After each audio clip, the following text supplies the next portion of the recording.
में जगह लेके बोलेगा क्या कि अपना बेटा खाने वाली तो हर आवे के पड़े।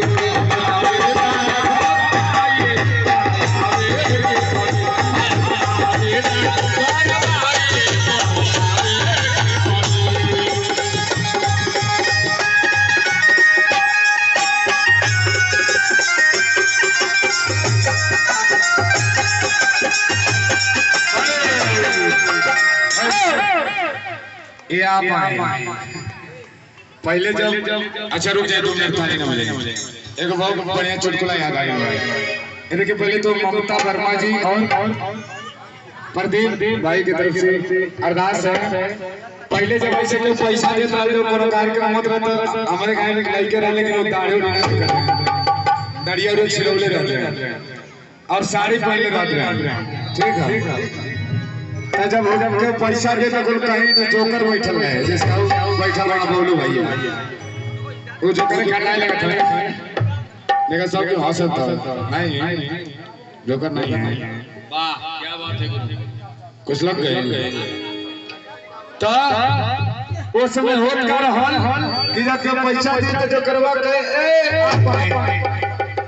जैसे भैया देना तो उसमें कौन जोकर रही आप आए तो शुक्रिया अदा कर जात रहो।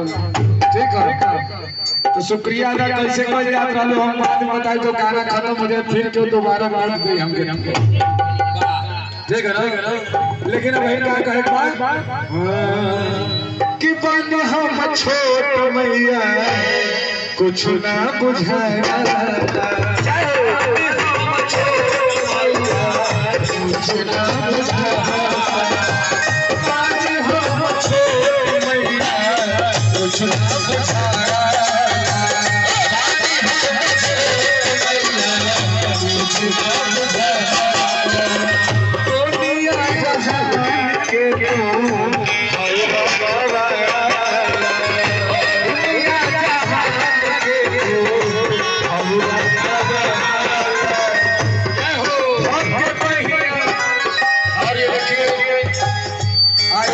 तुलसीराज भारती जी, मंगेश गौड़ जी, सपना भारती जी और समस्त समिति परिवार जिन्होंने ये व्यवस्था किया है जिसकी वजह से हमारा आपका आज मेल हुआ है और मां का गुणगान उद्धार करने का मौका मिला है। ऐसे ये परिवार का एक बार जोरदार ताली बजा दीजिए आप लोग। सोचता तो हर लोग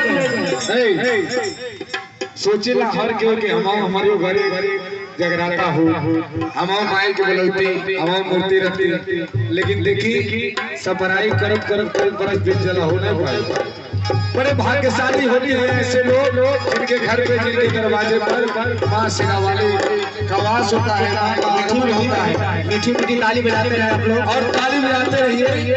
इसीलिए कहते हैं कि मां को मनाइए ताकि हे मां मेरे घर आ जाओ और आने के बाद तो मंत्र बुद्धि के हैं लेकिन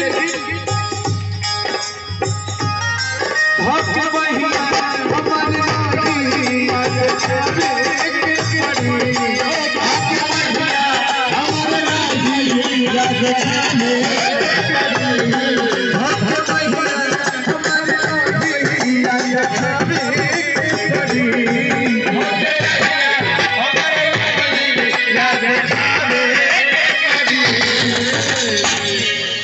लेकिन ऐसे नहीं प्रेम से सच दरबार की और ताली बजा के सभी लोग कहेंगे क्या कि अपना बेटा खाने